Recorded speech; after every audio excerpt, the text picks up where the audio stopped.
ಎಲ್ಲರಿಗೂ ನಮಸ್ಕಾರ. ಬಂಧುಗಳೇ, ನಾನು GL ತ್ರಿಪುರಾಂತಕ. ಕಳೆದ 15 ವರ್ಷಗಳಿಂದ ಸುತ್ತೂರಿನ JSS ಸಂಸ್ಥೆಯಲ್ಲಿ ಸಂಯೋಜನಾಧಿಕಾರಿಯಾಗಿ ಸೇವೆ ಸಲ್ಲಿಸ್ತಾ ಇದ್ದೇನೆ. ಅದಕ್ಕೂ ಹಿಂದೆ 1 ದಶಕಗಳ ಕಾಲ ಗ್ರಾಮೀಣ ಭಾಗದ ಕಾಲೇಜುಗಳಲ್ಲಿ ಇಂಗ್ಲಿಷ್ ಲೆಕ್ಚರರ್ ಆಗಿ ಕೆಲಸ ಮಾಡಿದ ಅನುಭವ ನನಗಿದೆ. ಶಾಲಾ ಕಾಲೇಜು ಮಕ್ಕಳಿಗೆ ಇಂಗ್ಲಿಷ್ ಭಾಷೆಯ ವ್ಯಾಕರಣವನ್ನು ಕಲಿಯೋದರಲ್ಲಿ ಕಂಡುಬರುವಂತಹ ಕಷ್ಟಗಳನ್ನು ಮನಗಂಡು ನಾನು GLT's ಈಸಿ ಇಂಗ್ಲೀಷ್ ಎಂಬ ಕೋರ್ಸನ್ನು ಯೂಟ್ಯೂಬ್ ಮುಖಾಂತರ ಪ್ರಸ್ತುತಪಡಿಸ್ತಾ ಇದ್ದೇನೆ. ಸುಲಭವಾಗಿ ಇಂಗ್ಲಿಷ್ ಗ್ರಾಮರನ್ನು ಕಲಿಸುವಂತಹ ಪ್ರಯತ್ನ ಇದಾಗಿದೆ. ತಮಗೆಲ್ಲ ತಿಳಿದಿದೆ, ಸಂವಹನ ಮಾಡಲಿಕ್ಕೆ ಭಾಷೆ ಅತ್ಯವಶ್ಯ. ಮಾತೃಭಾಷೆ ಮಾತಾಡುವಂತಹ ಎಲ್ರಿಗೂ ಆ ಭಾಷೆಯ ವ್ಯಾಕರಣ ತಿಳಿದಿರುತ್ತೆ ಅಂತ ಹೇಳ್ಕೊಳ್ಳೋದು ತಪ್ಪಾಗುತ್ತೆ. ಅಂತಹದರಲ್ಲಿ ವಿದೇಶಿ ಭಾಷೆಯಾದಂತಹ ಇಂಗ್ಲಿಷ್ ಭಾಷಾ ಬಳಕೆಯಲ್ಲಿ ಹಲವು ತಪ್ಪುಗಳಾಗುವಂಥದ್ದು ಸಹಜ. ಒಂದು ಭಾಷೆಯ ವ್ಯಾಕರಣವನ್ನು ಯಾಕೆ ಕಲಿಬೇಕು ಅನ್ನೋದಾದರೆ, ಆ ಭಾಷೆಯನ್ನು ಶುದ್ಧವಾಗಿ ಮಾತನಾಡಲಿಕ್ಕೆ, ಓದಲಿಕ್ಕೆ, ಬರೀಲಿಕ್ಕೆ ವ್ಯಾಕರಣ ಕಲಿಯೋದು ಅವಶ್ಯ. ಇಂಗ್ಲಿಷ್ ಭಾಷೆಯ ವ್ಯಾಕರಣ ಅಷ್ಟೇನು ಕಷ್ಟ ಅಲ್ಲ. ಕಷ್ಟಪಡದೆ ಇಷ್ಟಪಟ್ಟು ಕಲಿಯುವಂತೆ ಮಾಡೋದೇ ನನ್ನ ಈ ಪ್ರಯತ್ನ. ಈ ಪ್ರಯತ್ನಕ್ಕೆ ನಿಮ್ಮ ಸಹಕಾರ, ಪ್ರೋತ್ಸಾಹ, ಸಲಹೆಗಳು ಇರುತ್ತೆ ಅಂತ ನಂಬಿರ್ತೇನೆ. Necessity is the mother of invention ಅನ್ನುವಂತಹ ಇಂಗ್ಲಿಷ್ ಮಾತೊಂದಿದೆ. ನಮಗೆ ಅನಿವಾರ್ಯ ಆದರೆ ಅದನ್ನು ಕಲಿತೀವಿ. ತಾವು ಗಮನಿಸಿರ್ಬೋದು, ಎಷ್ಟೊಂದು ಪ್ರವಾಸಿ ಸ್ಥಳಗಳಲ್ಲಿ ಸ್ಮಾರಕಗಳ ಟೂರಿಸ್ಟ್ ಗೈಡ್ ಆಗಿರುವಂಥವರು ಸುಲಲಿತವಾಗಿ ಇಂಗ್ಲಿಷ್ ಭಾಷೆಯನ್ನು, ಹಿಂದಿ ಭಾಷೆಯನ್ನು ಮಾತನಾಡ್ತಿರ್ತಾರೆ. ತಾವು ಸಾಮಾಜಿಕ ಜಾಲತಾಣದಲ್ಲಿ ನೋಡಿರ್ತೀರಿ, ಗ್ವಾಲಿಯರ್ನಲ್ಲಿ ಕಾಲು ಅನ್ನುವಂತಹ ಒಬ್ಬ 12-15 ವರ್ಷದ ಹುಡುಗ 5-6 ಭಾಷೆಗಳನ್ನು, ವಿದೇಶಿ ಭಾಷೆಗಳನ್ನು ಬಹಳ ಸುಲಲಿತವಾಗಿ ಮಾತನಾಡ್ತಾನೆ. ಹಾಗಂತ ಅವನಿಗೆ ಭಾಷೆಯ ರಚನೆ, ವ್ಯಾಕರಣ ಗೊತ್ತೇ ಅಂತ ಕೇಳೋದಾದರೆ ಇಲ್ಲ. ಅವನಿಗೆ ಅವನ ವೃತ್ತಿಗೆ ಅಗತ್ಯವಾಗಿ ಅದನ್ನು ಕಲ್ತಿರ್ತಾನೆ. ಹಾಗೆಯೇ ವಿದ್ಯಾರ್ಥಿಗಳು ಸಹ ಇಂಗ್ಲಿಷ್ ಭಾಷೆಯ ವ್ಯಾಕರಣವನ್ನು ಅನಿವಾರ್ಯ ಅಂತ ತಿಳ್ಕೊಂಡು ಇಷ್ಟಪಟ್ಟು ಕಲಿಯೋದಾದರೆ ಅದು ಬಹಳ ಸುಲಭವಾಗಿರುತ್ತೆ. ತಮಗೆಲ್ಲ ತಿಳಿದಿದೆ, ಕನ್ನಡ ಭಾಷೆಗೆ ಸುಮಾರು 2000 ವರ್ಷಗಳ ಇತಿಹಾಸ ಇದೆ. ವೈಜ್ಞಾನಿಕವಾಗಿ ಅದು ತುಂಬ ಚೆನ್ನಾಗಿರುವಂತಹ ಭಾಷೆ. ನಮ್ಮ ಮಾತೃಭಾಷೆಯನ್ನು ಪಕ್ಕಕ್ಕಿಟ್ಟು ಇಂಗ್ಲಿಷ್ ಭಾಷೆಯ ವ್ಯಾಕರಣ ಕಲಿಬೇಕು ಅನ್ನೋದು ನನ್ನ ಅಭಿಮತ ಅಲ್ಲ. ಇವತ್ತು ಆಧುನಿಕ ಪ್ರಪಂಚದಲ್ಲಿ, ಸ್ಪರ್ಧಾ ಪ್ರಪಂಚದಲ್ಲಿ ಇಂಗ್ಲಿಷ್ ಭಾಷೆಯನ್ನು ಕಲಿಯೋದು ಬಹಳ ಅವಶ್ಯಕವಾಗಿದೆ. ನಾವು ನಮ್ಮ ಮಾತೃಭಾಷೆಯನ್ನು ಪ್ರೀತಿಸೋಣ, ಗೌರವಿಸೋಣ. ಹಾಗೆ ಇಂಗ್ಲಿಷ್ ಭಾಷೆಯನ್ನು ಇಷ್ಟಪಡೋಣ. ಯಾಕೆಂದರೆ ಇವತ್ತು ಎಷ್ಟೋ ಜನರಿಗೆ ಅನ್ನ ಕೊಡುವ ಭಾಷೆ ಇಂಗ್ಲಿಷ್ ಭಾಷೆಯಾಗಿದೆ. ಹಾಗಾಗಿ ಅದರ ಕಲಿಯುವಿಕೆಯ ಅಗತ್ಯವನ್ನು ಮನಗಂಡು ನಾನು ಈ ಕೋರ್ಸನ್ನು ಪ್ರಾರಂಭಿಸ್ತಾ ಇದ್ದೇನೆ. ಇದು ಈ ಕೋರ್ಸಿನ ಮೊದಲನೇ ಸೆಷನ್. ಈ ಸೆಷನ್ನಲ್ಲಿ ಏನೆಲ್ಲ ನಾವು ಚರ್ಚೆ ಮಾಡ್ತೀವಿ, ತಿಳ್ಕೊತೀವಿ ಅನ್ನೋದನ್ನು ನಾನು ಈ ಇಂಟ್ರೊಡಕ್ಷನ್ ಕ್ಲಾಸಲ್ಲಿ ಪಟ್ಟಿ ಮಾಡಿದ್ದೇನೆ. ಅದರಲ್ಲಿ ಮೊದಲನೇದಾಗಿ need of learning language English, ಅದರ ಅಗತ್ಯ ಏನು, ಭಾಷೆಯನ್ನು ಕಲಿಯೋ ಅಗತ್ಯ ಏನು, ಹಿಸ್ಟ್ರಿ ಆಫ್ ಇಂಗ್ಲಿಷ್ ಲ್ಯಾಂಗ್ವೇಜ್, ಆ ಭಾಷೆಯ ಚರಿತ್ರೆ ಏನು, ಲರ್ನಿಂಗ್ ಡಿಫಿಕಲ್ಟಿ, ಇಂಗ್ಲಿಷ್ ಭಾಷೆಯನ್ನು ಕಲಿಯೋದ್ರಲ್ಲಿ ಅನುಭವಿಸುವಂತಹ ಕಷ್ಟಗಳೇನು, ಹಾಗೆ who can learn through this course, ಈ ಕೋರ್ಸಿನ ಮುಖಾಂತರ ಯಾರೆಲ್ಲ ಇಂಗ್ಲಿಷ್ ಭಾಷೆಯನ್ನು ಕಲಿಬೋದು ಅಂತ ಹೇಳಿ, ಹಾಗೆ how English is easy to learn compare to Kannada, Kannada ಭಾಷೆಗೆ ಹೋಲಿಸ್ಕೊಂಡ್ರೆ ಇಂಗ್ಲಿಷ್ ಎಷ್ಟು ಸುಲಭ ಇದೆ ಕಲೀಲಿಕ್ಕೆ ಅಂತ ಹೇಳಿ, ಕೊನೆಯದಾಗಿ topics covered in this course, ಈ ಕೋರ್ಸ್ನಲ್ಲಿ ಯಾವ್ಯಾವ ಟಾಪಿಕ್ಗಳು ಕವರ್ ಆಗುತ್ತೆ ಅನ್ನೋದನ್ನು ಕೊನೆ ಸ್ಲೈಡಲ್ಲಿ ನಮೂದಿಸ್ತೇನೆ. ಈ ಸೆಷನ್ನ ಮೊದಲನೇ ಅಂಶ need of learning language English. ಈ ಕಲಿಯುವ ಅಗತ್ಯತೆ ಏನು ಅನ್ನೋದಾದರೆ, ಏನಕ್ಕೋಸ್ಕರ ಕಲಿಬೇಕು ಈ ಭಾಷೆನ ಅನ್ನೋದಾದರೆ, ಫಾರ್ ಡೈಲಿ ಲೈಫ್. ಈ ದೈನಂದಿನ ಬದುಕಿನಲ್ಲಿ ನಮಗೆ ಗೊತ್ತೋ ಗೊತ್ತಿಲ್ಲದೇನೋ ನಮ್ಮ ಮಾತೃಭಾಷೆಯೊಟ್ಟಿಗೆ ಹಲವಾರು ಇಂಗ್ಲೀಷ್ ಪದಗಳು ಬಂದ್ಬಿಟ್ಟಿದ್ದಾವೆ. ತಮಗೆ ಗೊತ್ತಿರ್ಬೋದು, ಎಷ್ಟೊಂದು ಪದಗಳು doctor, engineer, tablet, injection, bus, car, shirt, pant, ಈ ಎಲ್ಲ ಪದಗಳು ಕನ್ನಡ ಭಾಷೆಯ ಪದಗಳೇನೋ ಅನ್ನೋ ಮಟ್ಟಿಗೆ ನಾವು ನಮ್ಮ ಮಾತೃಭಾಷೆಯೊಟ್ಟಿಗೆ ಬಳಸ್ತಾ ಇದ್ದೇವೆ. ಹಾಗೆ ಎಷ್ಟೊಂದು ಈ ಇಂಗ್ಲೀಷ್ ಪದಗಳಿಗೆ ಕನ್ನಡ ಪದಗಳೇ ತಿಳಿದಿರಲಿಕ್ಕಿಲ್ಲ. ಈಗ ಡಾಕ್ಟರ್ ಅನ್ನೋ ಪದಕ್ಕೆ ವೈದ್ಯ ಅಂತ ಸುಲಭವಾಗಿ ಹೇಳೋರಿದ್ದಾರೆ, ಆದರೆ ಇಂಜಿನಿಯರ್ ಅನ್ನೋ ಪದಕ್ಕೆ ಅಭಿಯಂತರರು ಅಂತ ಗೊತ್ತಿಲ್ಲದೆ ಇರೋರು ಬಹಳ ಜನ ಇದ್ದಾರೆ. ಹಾಗೆ ಮರಣಾಂತಿಕ ಕಾಯಿಲೆ ಆದಂತಹ ಕ್ಯಾನ್ಸರ್ಗೆ ಅರ್ಬುದ ರೋಗ ಅಂತ ಕನ್ನಡದ ಪದ ಗೊತ್ತಿಲ್ಲದೆ ಇರೋರು ಬಹಳ ಮಂದಿ ಇದ್ದಾರೆ. ಹಾಗಾಗಿ ಇಂಗ್ಲೀಷ್ ಭಾಷೆ ಕಳೆದ ಒಂದು 200 ವರ್ಷಗಳಿಂದ ನಮ್ಮ ಮಾತೃಭಾಷೆಯ ಜೊತೆಗೆ ಗೊತ್ತಿಲ್ಲದಂಗೆ ಸಮ್ಮಿಳಿತವಾಗ್ತಾ ಇದೆ. ಅದನ್ನು ಇನ್ನೊಂದು ಸ್ವಲ್ಪ ಇಂಪ್ರೂವೈಸ್ಡ್ ಆಗಿ ಕಲ್ತ್ಕೊಳ್ಳೋದು ಈ ಪ್ರಯತ್ನವಾಗಿದೆ. ಹಾಗೆ ಗ್ರಾಮೀಣ ಭಾಗದ ಜನರು ಕನ್ನಡ ಭಾಷೆಯನ್ನು ಮಾತಾಡೋದ್ರ ಜೊತೆಗೆ ಇಂಗ್ಲೀಷ್ ಪದಗಳು ಬಹಳ ಹೆಚ್ಚಾಗಿ ಬಳಸ್ತಾ ಇದ್ದಾರೆ.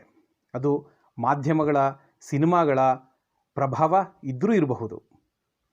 ಹಾಗೆ ಎರಡನೇ ಅಂಶ ತಿಳಿಯೋದಾದರೆ, ಏನಕ್ಕೋಸ್ಕರ ಈ ಕೋರ್ಸ್ನಲ್ಲಿ ಕಲಿಬೋದಾಗಿದೆ ಇಂಗ್ಲೀಷನ್ನು ಅನ್ನೋದಾದರೆ, ಎಕ್ಸಾಮಿನೇಷನ್ಸ್, ನಮ್ಮ ತರಗತಿಯಲ್ಲಿ ಬರುವಂತಹ ಸ್ಕೂಲ್ ಕಾಲೇಜ್ ಎಕ್ಸಾಮಿನೇಷನ್ಸ್ ಜೊತೆಗೆ ಸ್ಪರ್ಧಾತ್ಮಕ ಪರೀಕ್ಷೆಗಳು, ಏನು ಕಾಂಪಿಟೇಟಿವ್ ಎಕ್ಸಾಮ್ಸ್ ಅಂತ ಕರಿತೀವಿ, ಅದರಲ್ಲಿ ಇಂಗ್ಲೀಷ್ ಭಾಷಾ ಜ್ಞಾನವನ್ನು ಅಳೆಯುವಂತಹ ಪ್ರಶ್ನೆಗಳು ಹಲವಾರು ಬರುತ್ತೆ. ಹಾಗಾಗಿ ನಾವು ಇದನ್ನು ಇಂಗ್ಲೀಷನ್ನು ಕಲಿಬೇಕಾಗತ್ತೆ. ಫಾರ್ ಇಂಟರ್ವ್ಯೂಸ್, ಎಷ್ಟೊಂದು ರಿಟರ್ನ್ ಟೆಸ್ಟ್ ಬರೆದು ಪಾಸಾಗಿರ್ತಾರೆ, ಆದರೆ ಇಂಟರ್ವ್ಯೂನಲ್ಲಿ ಇಂಗ್ಲೀಷ್ ಸಂವಹನದಲ್ಲಿ ಅವರು ಸೋಲ್ತಾರೆ. ಹಾಗಾಗಿ ಅಲ್ಲಿಗೂ ಸಹ ನಾವು ಈ ಭಾಷೆಯನ್ನು ಕಲಿಯೋ ಅಗತ್ಯ ಇದೆ.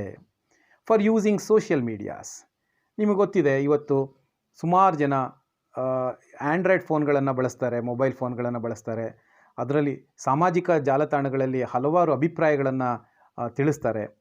ನಾನು ಗಮನಿಸ್ತಾ ಬಂದಿದ್ದೇನೆ, ಸಾಕಷ್ಟು ವಿದ್ಯಾವಂತರು ಅನಿಸ್ಕೊಂಡವರೇ ಸುಮಾರಷ್ಟು ಸ್ಪೆಲ್ಲಿಂಗ್ ಮಿಸ್ಟೇಕ್ಗಳನ್ನು ಮಾಡ್ತಾ ಇದ್ದಾರೆ.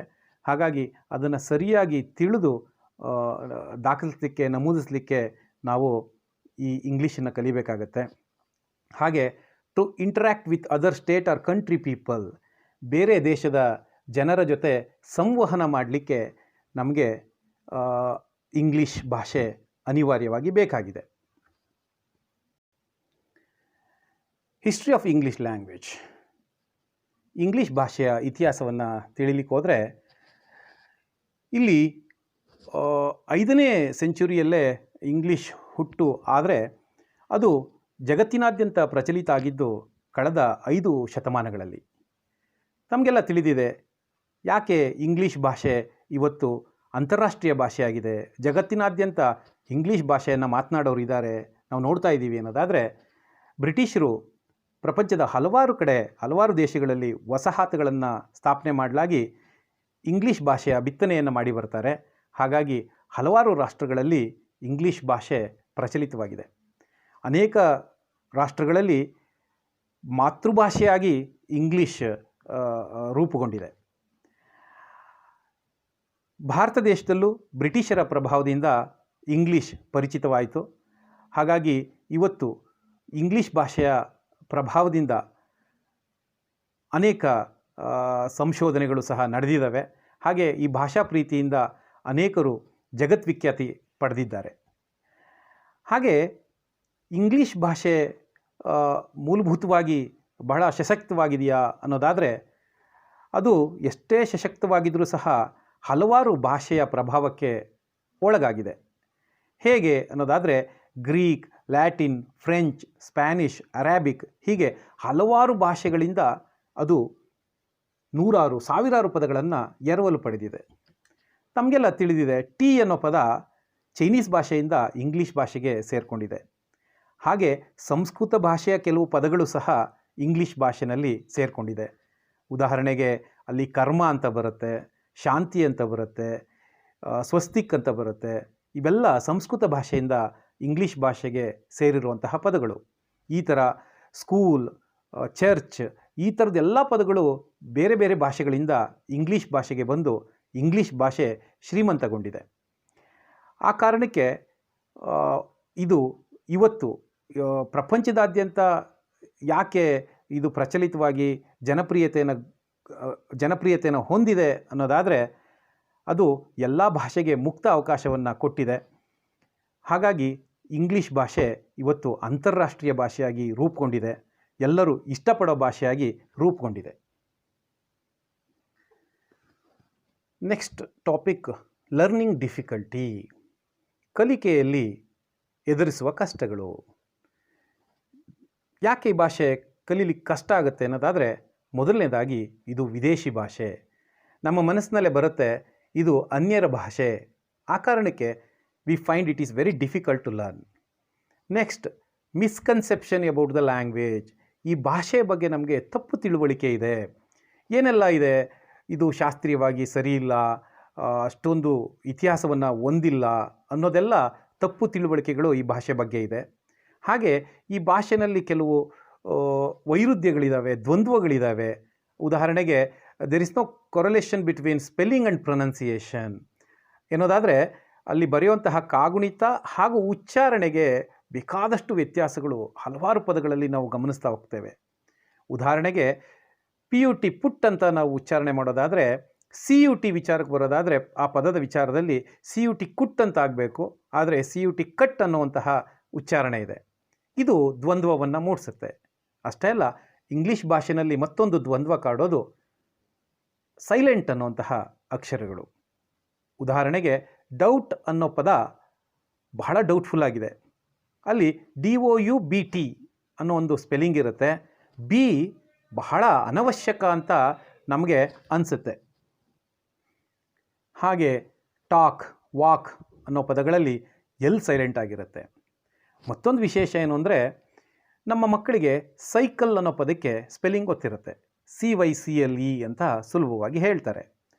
ಅದನ್ನೇ ಸೈಕಾಲಜಿಗೆ ಹೇಳಿ ಅಂತ ಹೇಳಿದ್ರೆ ಅದರ ಆಧಾರದ ಮೇಲೆ CYCHLOGY ಅಂತ ಮಕ್ಕಳು ಹೇಳ್ತಾರೆ. ಆದರೆ ಸೈಕಾಲಜಿ ಅನ್ನೋ ಪದ P ಇಂದ ಪ್ರಾರಂಭ ಆಗುತ್ತೆ, PSYCHOLOGY. ಈ ಥರದ ಪ್ರೊನೌನ್ಸಿಯೇಷನ್ ಮತ್ತು ಸ್ಪೆಲ್ಲಿಂಗ್ಗೆ ವ್ಯತ್ಯಾಸ ಕಂಡುಬರುವಂತಹ ಪದಗಳು ನಿಜಕ್ಕೂ ಕಲಿಕೆಯಲ್ಲಿ ಇರೋವಂಥವರಿಗೆ ದಿಗಿಲನ್ನು ಮೂಡಿಸುತ್ತೆ. ಬಂಧುಗಳೇ, ಇನ್ನೂ ವಿಶೇಷವಾದ ಪದಗಳು ಇಂಗ್ಲೀಷ್ ಭಾಷೆಯಲ್ಲಿದೆ. ಉದಾಹರಣೆಗೆ ಕರ್ನಲ್ ಅನ್ನೋ ಪದ ನಾವು ಕನ್ನಡದಲ್ಲಿ ಹೇಗೆ ಓದ್ತೀವೋ ಹಾಗೆ ಬರಿತೀವಿ, ಹೇಗೆ ಬರಿತೀವಿ ಹಾಗೆ ಓದ್ತೀವಿ. ಆದರೆ ಇಂಗ್ಲೀಷ್ ಭಾಷೆಯ ಸ್ಪೆಲ್ಲಿಂಗ್ ಕೇಳಿದ್ರೆ COLONEL ಅಂತ ಇರುತ್ತೆ. ಅದನ್ನು ನಿಜಕ್ಕೂ ಓದೋದಾದರೆ ಕಲೋನಲ್ ಅಂತ ಓದಬೇಕಾಗಿ ಬರುತ್ತೆ. ಆದರೆ ಅದರ ಉಚ್ಚಾರಣೆ ಕರ್ನಲ್ ಅಂತ ಇರುತ್ತೆ. ಇದು ಈ ಭಾಷೆಯ ದೌರ್ಬಲ್ಯ ಅಂತ ಹೇಳಿದ್ರು ಹೇಳ್ಬೋದಾಗಿದೆ. ಕನ್ನಡ ಭಾಷೆಯ ವಿಶೇಷತೆ ಏನು ಅಂದರೆ, ಅದನ್ನು ನಾವು ಓದೋ ರೀತಿಯೇ ಬರಿತೀವಿ, ಬರೆಯೋ ರೀತಿಯೇ ಓದ್ತೀವಿ. ಎಲ್ಲೂ ನಮಗೆ ದ್ವಂದ್ವಗಳು ಕಾಡೋದಿಲ್ಲ. ಆ ಕಾರಣಕ್ಕೆ ಇಂಗ್ಲೀಷ್ ಭಾಷೆಯಲ್ಲಿ ಈ ವೈರುಧ್ಯಗಳು, ದ್ವಂದ್ವಗಳಿಂದ ಭಾಷೆಯ ಕಲಿಕೆಯಲ್ಲಿ ತೊಡಕು ಬಹಳ ಜನಕ್ಕೆ ಕಾಡುತ್ತೆ. ಹಾಗೆ teachers role in the school, ಶಾಲೆಯಲ್ಲಿ ಶಿಕ್ಷಕರ ಪಾತ್ರ ಅಪಾರವಾದದ್ದು. ನಾವೆಲ್ಲ ಕಲಿಬೇಕಾದ್ರೆ ನಮ್ಮ ಟೀಚರ್ಸು ಮೊದಲನೇ ತರಗತಿನಲ್ಲೇ ಬರ್ತಾ ಇದ್ದಂಗೆ ಅದರ ಪರಿಚಯ ಮಾಡಬೇಕಾದ್ರೇ ಇಂಗ್ಲೀಷ್ ಭಾಷೆ ಕಬ್ಬಿಣದ ಕಡಲೆ ಅಂತಲೇ ಶುರು ಮಾಡ್ತಾಯಿದ್ರು. ಹಾಗಾಗಿ ಮಕ್ಕಳಿಗೆ ಒಂದು ರೀತಿಯ ಭಯ ಅದ್ರ ಬಗ್ಗೆ ಮೂಡ್ತಾ ಇತ್ತು.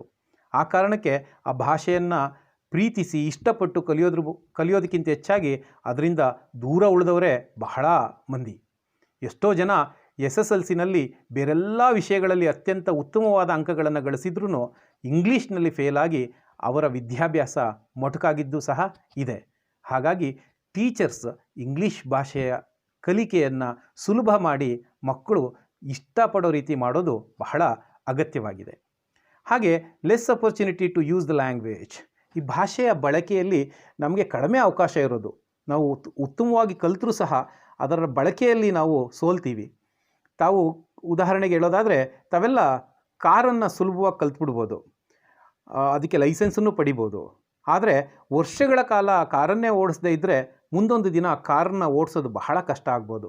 ಹಾಗೆ ಈ ಭಾಷೆಯನ್ನು ಎಷ್ಟು ಸುಲಭವಾಗಿ ಕಲಿತೀವಿ ಅನ್ನೋದಲ್ಲ, ಅದನ್ನು ಆಗಾಗ್ಗೆ ಬಳಸೋದ್ರ ಮುಖಾಂತರ ಭಾಷೆ ಇನ್ನೂ ನಾವು ಉತ್ತಮಗೊಳಿಸ್ಕೋಬೋದಾಗಿರುತ್ತೆ. ಇಂಗ್ಲೀಷ್ ಭಾಷೆಯಲ್ಲಿ ರಾಂಗ್ ಯೂಸೇಜ್ ಆಫ್ ಇಂಗ್ಲೀಷ್ ಅಂದರೆ ನಾವು ಕಲ್ತಿದ್ರೂ ಸಹ ಎಷ್ಟೊಂದು ಕಡೆ ತಪ್ಪು ಉಚ್ಚಾರಣೆಗಳು, ತಪ್ಪು ಪ್ರೊನೌನ್ಸಿಯೇಷನ್ಸನ್ನು ಗಮನಿಸಿರ್ತೀವಿ. ಈಗ ಎಕ್ಸೆಟ್ರಾ ಅನ್ನೋ ಪದವನ್ನು ETC ಅನ್ನೋ ಶಾರ್ಟ್ ಫಾರ್ಮಲ್ಲಿ ಬರಿತೀವಿ. ಆದರೆ ಅದಕ್ಕೆ ರಾಂಗ್ ಯೂಸೇಜ್ ಆಫ್ ಇಂಗ್ಲೀಷ್ನಲ್ಲಿ ಸುಮಾರಷ್ಟು ಕೇಳಿರ್ತೀವಿ ನಾವು. ಎಕ್ಸೆಟ್ರಾ ಅನ್ನೋ ಪದವನ್ನು ಬಹಳ ರಿಪೀಟೆಡಾಗಿ ಬಳಸ್ತೀವಿ. ಅದರ ಶಾರ್ಟ್ ಫಾರ್ಮ್ ಬಂದು ETC ಅಂತ ಹೇಳಿ. ಆದರೆ ಅದು ಪ್ರೊನೌನ್ಸಿಯೇಷನಲ್ಲಿ ಎಕ್ಸೆಟ್ರಾ ಆಗಿರೋದಿಲ್ಲ, ಎಟ್ಸೆಟ್ರಾ ಆಗಿರುತ್ತೆ. ಹಾಗೆ ಎಕ್ಸ್ಕ್ಯೂಸ್ ಮಿ ಅನ್ನೋ ಪದವನ್ನು ಸಹ ಎಸ್ಕ್ಯೂಸ್ ಮಿ ಅನ್ನುವಂಥ ತಪ್ಪು ಬಳಕೆಯಿಂದ ನಾವು ಗಮನಿಸಿರ್ತೀವಿ. ಹಾಗೆ ಫ್ರೂಟ್ ಸಲಾಡ್ ಅನ್ನೋ ಪದಕ್ಕೆ ಫ್ರೂಟ್ ಸಾಲಿಡ್ ಅಂತ ಬಹಳ ಮಂದಿ ಬಳಸ್ತಾರೆ. ಹಾಗೆ ಗ್ಲೂಕೋಸ್ ಅನ್ನೋ ಪದನ ಗುಲ್ಕೋಸ್ ಅಂತ ಬಳಸೋರು ಬಹಳ ಮಂದಿ ಇದ್ದಾರೆ. ಗ್ರಾಮೀಣ ಭಾಗದಲ್ಲಿ ಈ ಎಲೆಕ್ಷನ್ ಟೈಮಲ್ಲಿ ಕೇಳುವಂತಹ ಬಹಳ ಪರಿಚಿತ ಪದ tug of war. Tug of war ಅಂದರೆ ಭಾಳ ಹಣಾಹಣಿ ಇದೆ ಅನ್ನೋದನ್ನು ಹೇಳಲಿಕ್ಕೆ ಅವರು ಡಗ್ ಆಫ್ ವಾರ್ ಅಂತ ಬಳಸ್ತಾರೆ. ಭಾಳ ಶಾರ್ಟಾಗಿ ಅವ್ರಿಗೆ ಮನಸ್ಸೋ ಇಚ್ಛೆ ಬಳಸ್ತಾರೆ. ಇದು ನಾವು ಗಮನಿಸಿರುವಂತಹ ಕೆಲವು ಪದಗಳ ಪಟ್ಟಿ. ಸಾಕಷ್ಟು ಪದಗಳನ್ನು ಈ ಥರದನ್ನು ನಾವು ಗುರುತಿಸ್ಬೋದಾಗಿದೆ. ಹಾಗೆ ಸೋಷಿಯಲ್ ಮೀಡಿಯಾದಲ್ಲೂ ಸಹ ಬಹಳಷ್ಟು ತಪ್ಪು ಸ್ಪೆಲ್ಲಿಂಗ್ಗಳನ್ನು, ಉಚ್ಚಾರಣೆಗಳನ್ನು ನಾವೆಲ್ಲ ಗಮನಿಸಿರ್ತೀವಿ ಬಂಧುಗಳೇ. Who can learn through this course? ಯಾರೆಲ್ಲ ಈ ಇಂಗ್ಲೀಷ್ ಗ್ರಾಮರನ್ನು ಈ ಕೋರ್ಸ್ ಮುಖಾಂತರ ಕಲಿಬಹುದು ಅನ್ನೋದಾದರೆ, school and college students, teachers, house wives, any person who is interested in the language. ಶಾಲಾ ಕಾಲೇಜಿನ ಮಕ್ಕಳಾಗ್ಬೋದು, ಶಿಕ್ಷಕರಾಗ್ಬೋದು, ಗೃಹಿಣಿಯರಾಗ್ಬೋದು, ಇಂಗ್ಲೀಷ್ ಭಾಷೆ ಕಲಿಬೇಕು ಅಂತ ಇಷ್ಟಪಡೋ ಯಾರು ಬೇಕಾದರೂ ಸಹ ಇದನ್ನು ಕಲಿಬೋದಾಗಿದೆ. It is a learner friendly course. ನನಗೆ ಕನ್ನಡ ಭಾಷೆ ಬಗ್ಗೆ ಬಹಳ ಅಭಿಮಾನ ಇದೆ. ಆ ಕಾರಣಕ್ಕೆ ನಾನು ಇಂಗ್ಲೀಷ್ ಮೇಷ್ಟ್ರಾದರೂ ಸಹ ನಾನು ಪತ್ರಿಕೆಗಳಿಗೆ ಅಂಕಣ ಬರೆಯೋದು ಕನ್ನಡ ಭಾಷೆಯಲ್ಲಿ. ನಾನು ಇಲ್ಲಿ 2 ಭಾಷೆಯನ್ನು ಕಂಪ್ಯಾರಿಟಿವ್ ಆಗಿ ಬಳಸ್ತಾ ಇದ್ದೀನಿ, ಕಲಿಯೋ ವಿಚಾರಕ್ಕಷ್ಟೇ. ಯಾರೂ ಅನ್ಯಥಾ ಭಾವಿಸಬಾರ್ದು. ನನಗೆ ಕನ್ನಡ ಭಾಷೆನ ನಾನು ಇಲ್ಲಿ ನೆಗ್ಲೆಕ್ಟ್ ಮಾಡ್ತಾ ಇಲ್ಲ ಅಥವಾ ಉಪೇಕ್ಷೆ ಮಾಡ್ತಾ ಇಲ್ಲ. ನಮಗೆ ಕನ್ನಡ ಭಾಷೆಯ ವ್ಯಾಕರಣ ಕಲೀಲಿಕ್ಕೆ ಬಹಳ ಸುಲಭ ಆಗುತ್ತೆ. ಯಾಕೆ ಅಂದರೆ ಅದು ನಮ್ಮ ಮಾತೃಭಾಷೆ. ಆದರೆ ಹೊಸದಾಗಿ ಕಲಿಯೋರಿಗೆ ನಮ್ಮ ಮಾತೃಭಾಷೆಯ ವ್ಯಾಕರಣ ಅಷ್ಟು ಸುಲಭ ಏನಲ್ಲ. ಆದರೆ ಇಂಗ್ಲೀಷ್ ಭಾಷೆಯ ವ್ಯಾಕರಣ ಕನ್ನಡ ಭಾಷೆಯ ವ್ಯಾಕರಣ ಕಲಿಯೋ ಅಷ್ಟೇನೂ ಕಷ್ಟ ಅಲ್ಲ, ಬಹಳ ಸುಲಭವಾಗಿ ಕಲಿಬಹುದಾಗಿದೆ. ನಾನು ಸಾಮಾನ್ಯ ಶಾಲಾ ವಿದ್ಯಾರ್ಥಿಗಳಿಗೆ ಈ ಥರದೊಂದು ಕಂಪ್ಯಾರಿಟಿವ್ ಟೇಬಲ್ನ ಕೊಡ್ತೀನಿ. How English is easy to learn compare to Kannada. ಹೇಗೆ ಇಂಗ್ಲೀಷ್ ಭಾಷೆ ಕನ್ನಡ ಭಾಷೆಗಿಂತ ಸುಲಭ ಅಂತ ಅನಿಸುತ್ತೆ ಅಂತ ತಿಳಿಸ್ಲಿಕ್ಕೆ ಇಚ್ಛೆಪಡ್ತೇನೆ. ಇಲ್ಲಿ ತಾವೆಲ್ಲ ಗಮನಿಸಿರ್ಬೋದು, ಕನ್ನಡ ಅಕ್ಷರಮಾಲೆಯಲ್ಲಿ 49 ಅಕ್ಷರಗಳಿದೆ. ಹಾಗೆ ಅಲ್ಲಿ ಸ್ವರಗಳು, ವ್ಯಂಜನಗಳು, ಯೋಗವಾಹಕಗಳು ಅಂಥೇಳಿ 3 ವಿಭಾಗಗಳು ಗುರುತಿಸ್ತೀವಿ. ಆದರೆ ಇಂಗ್ಲೀಷ್ ಆಲ್ಫಾಬೆಟ್ಟಲ್ಲಿ ನಾವು ಕಲಿಬೇಕಾಗಿರೋ ಅಕ್ಷರಗಳು ಕೇವಲ 26. ಅಂದರೆ ಸರಿಸುಮಾರು ಅರ್ಧದಷ್ಟು ಇಂಗ್ಲೀಷ್ ಲೆಟರ್ಸ್ ಆಲ್ಫಾಬೆಟ್ಟನ್ನು ಕಲಿತ್ರೆ ಸಾಕು. ಕನ್ನಡದಲ್ಲಿ 49 ಅಕ್ಷರಗಳನ್ನು ಕಲಿಬೇಕು, ಆದರೆ ಇಂಗ್ಲೀಷ್ನಲ್ಲಿ ಕೇವಲ 26 ಅಕ್ಷರಗಳನ್ನು ಕಲಿತ್ರೆ ಸಾಕಾಗತ್ತೆ. ಅದು ಮೊದಲನೇ ಅಂಶ. ಎರಡನೇ ಅಂಶ, ಕನ್ನಡದಲ್ಲಿ ಬರೀ ಅಕ್ಷರಮಾಲೆಯ 49 ಅಕ್ಷರಗಳನ್ನು ಕಲಿತ್ರೆ ಸಾಲದು, ಕಾಗುಣಿತವನ್ನು ಕಲಿಬೇಕು. ಎಲ್ಲ ವ್ಯಂಜನಾಕ್ಷರಗಳಿಗೂ ಸಹ ನಾವು ಕಾಗುಣಿತವನ್ನು ಕಲಿಬೇಕು. ತಮಗೆಲ್ಲ ಗೊತ್ತು, ಕಾತಲು ಕೊಟ್ಟು ಕಾ ಕಿಳ್ಳಿ ಕಾ, ಅಲ್ಲಿ ನೋಡಿ ನಾನು ಉದಾಹರಣೆ ಕೊಟ್ಟಿದ್ದೀನಿ, ಕಾಕೊಂಬು ಕಾಕೈತ್ವ ಕೈ. ಆದರೆ ಇಂಗ್ಲೀಷ್ ಭಾಷೆಯಲ್ಲಿ ಕಾಗುಣಿತ ಕಲಿಯೋ ಅವಶ್ಯಕತೆಯೇ ಇಲ್ಲ, ಕಾಗುಣಿತವೇ ಇಲ್ಲ. ಯಾವುದೇ ಕಾರಣಕ್ಕಲ್ಲಿ ಬಾಕೊಂಬು ಬಾಕೈತ್ವ ಬೈ ಅಂತ ಕಲಿಯೋ ಅವಶ್ಯಕತೆಯೇ ಇಲ್ಲ. ಹಾಗಾಗಿ ಈ ಭಾಷೆ ಸುಲಭ ಅಂತ ನಾನು ಹೇಳಲಿಕ್ಕೆ ಇಚ್ಛೆಪಡ್ತೇನೆ. ಮೊದಲನೇದಾಗಿ ಅಕ್ಷರಮಾಲೆಯಲ್ಲಿ ಕನ್ನಡದಲ್ಲಿ 49, ಇಂಗ್ಲೀಷ್ನಲ್ಲಿ ಕೇವಲ 26. ಎರಡನೇದಾಗಿ ಕನ್ನಡ ಭಾಷೆಯಲ್ಲಿ ಕಾಗುಣಿತ ಕಲಿಬೇಕು, ಇಂಗ್ಲೀಷ್ನಲ್ಲಿ ಕಾಗುಣಿತದ ಕಲಿಯೋ ಅವಶ್ಯಕತೆ ಇಲ್ಲ. ಮೂರನೇದಾಗಿ, ನಾವು ಕನ್ನಡ ಭಾಷೆನ ಎಷ್ಟೇ ವರ್ಷ ಬರೆದು ರೂಢಿ ಇರಲಿ, 40-50 ವರ್ಷ ಆ ಭಾಷೆನ ಬರೆದು ರೂಢಿ ಇರಲಿ, ಅಕ್ಷರಗಳನ್ನು ಕೂಡಿಸಿ ಬರೀಲಿಕ್ಕೆ ಸಾಧ್ಯವೇ ಇಲ್ಲ. ಆದರೆ ಇಂಗ್ಲೀಷ್ ಭಾಷೆಯಲ್ಲಿ ಕರ್ಸಿವ್ ರೈಟಿಂಗ್ ಅನ್ನೋ ಟೆಕ್ನಿಕ್ಕಿಂದ ಬಹಳ ಸುಲಭವಾಗಿ ನಾವು ಅಕ್ಷರಗಳನ್ನು ಕೂಡಿಸಿ ಬರೀಬೋದಾಗಿರುತ್ತೆ. ಅದಕ್ಕೆ ಒಂದು ಸ್ಕೋಪ್ ಇಂಗ್ಲೀಷ್ ಭಾಷೆಯಲ್ಲಿ ಇದೆ. ಆ ಕಾರಣಕ್ಕೆ ಇಟ್ ಈಸ್ ಲರ್ನರ್ಸ್ ಫ್ರೆಂಡ್ಲಿ ಅಂತ ನಾನು ಹೇಳಲಿಕ್ಕೆ ಇಚ್ಛೆಪಡ್ತೇನೆ. Topics covered in this course. ಈ ಒಂದು ಕೋರ್ಸ್ನಲ್ಲಿ ಏನೆಲ್ಲ ಟಾಪಿಕ್ ಕವರ್ ಆಗುತ್ತೆ, ನಾನೀಗಾಗಲೇ ಹೇಳಿದಾಗೆ ಇಂಗ್ಲೀಷ್ ಗ್ರಾಮರ್ಗೆ ಅವಶ್ಯಕವಾಗಿರುವಂಥ ಎಲ್ಲ ಟಾಪಿಕ್ಗಳನ್ನು ನಾನು ಇಲ್ಲಿ ಚರ್ಚಿಸಲಿಕ್ಕೆ ಇಚ್ಛೆಪಡ್ತೇನೆ.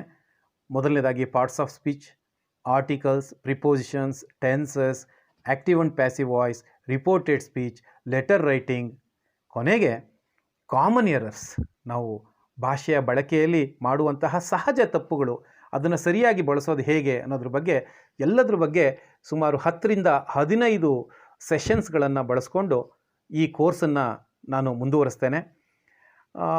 ಇಲ್ಲಿ ಶಾಲಾ ಕಾಲೇಜು ಮಕ್ಕಳು ಪರೀಕ್ಷೆಗೋಸ್ಕರ ತಯಾರಿ ನಡೆಸೋರಿಗೆ ಇದು ಅನುಕೂಲ ಆಗುತ್ತೆ. ಹಾಗೆ ಗೃಹಿಣಿಯರು ತಮ್ಮ ಮಕ್ಕಳಿಗೆ ಗ್ರಾಮರನ್ನು ಹೇಳ್ಕೊಡೋದಕ್ಕೆ ಸುಲಭ ಆಗುತ್ತೆ. ಶಿಕ್ಷಕರು ಸಹ ತಮಗೆ ಗೊತ್ತಿರುವಂತಹ ಇಂಗ್ಲೀಷನ್ನು ಪುನರ್ಮನನ ಮಾಡ್ಕೊಳ್ಳೋದಕ್ಕೆ ಅವಶ್ಯವಾಗಿ ಕಲಿಬೋದಾಗಿದೆ ಅನ್ನೋದನ್ನು ನಾನು ಈ ಸಂದರ್ಭದಲ್ಲಿ ಹೇಳಲಿಕ್ಕೆ ಇಚ್ಛೆಪಡ್ತೇನೆ. ಹಾಗೆ ಇದು ನನ್ನ ಮೊದಲನೇ session. Your journey of learning started. ನೀವು ಏನು ಕಲಿಕೆಯ ಒಂದು ಪಯಣ ಇದೆ ಅದು ಈ ದಿನ ಪ್ರಾರಂಭ ಆಗುತ್ತೆ. ಈ ಸೆಷನ್ನಲ್ಲಿ ನಾನು ಇಷ್ಟು ವಿಚಾರಗಳನ್ನು ಚರ್ಚೆ ಮಾಡಿ ಈ ಒಂದು ಮೊದಲನೇ ಸೆಷನನ್ನು ಮುಗಿಸ್ತಾ ಇದ್ದೇನೆ. ಮುಂದಿನ ಸೆಷನ್ನಲ್ಲಿ basics of grammar, English grammar, ಅದನ್ನು ನಾನು ಹೇಳಲಿಕ್ಕೆ ಇಚ್ಛೆಪಡ್ತೇನೆ. ನಾನು ಆಲ್ಫಬೆಟ್ಟಿಂದನೇ ABCDಯಿಂದನೇ ಕಲಿಸುವಂತಹ ಪ್ರಯತ್ನವನ್ನು ಮಾಡ್ತೇನೆ. ನನಗಾಗಲೇ ತಿಳಿಸಿದ ಹಾಗೆ ನಾನೇನು ಮಹಾಪಂಡಿತ ಅಂತ ಭಾವಿಸ್ಕೊಂಡು ಈ ಕೋರ್ಸನ್ನು ಪ್ರಾರಂಭ ಮಾಡಿಲ್ಲ. ನನಗೆ ತಿಳಿದಿರುವಂತಹ ಅಲ್ಪ ಜ್ಞಾನವನ್ನು ಹಂಚುವಂತಹ ಒಂದು ಸಣ್ಣ ಪ್ರಯತ್ನ ಅಷ್ಟೇ. ನಿಮ್ಮೆಲ್ಲರ ಸಹಕಾರ, ಸಲಹೆಗಳು ಇರಲಿ. ಇವತ್ತಿಗೆ ಈ ಕ್ಲಾಸನ್ನು ಮುಗಿಸ್ತಾ ಇದ್ದೇನೆ. ಧನ್ಯವಾದಗಳು. ಮುಂದಿನ ಸೆಷನ್ನಲ್ಲಿ ಭೇಟಿಯಾಗೋಣ.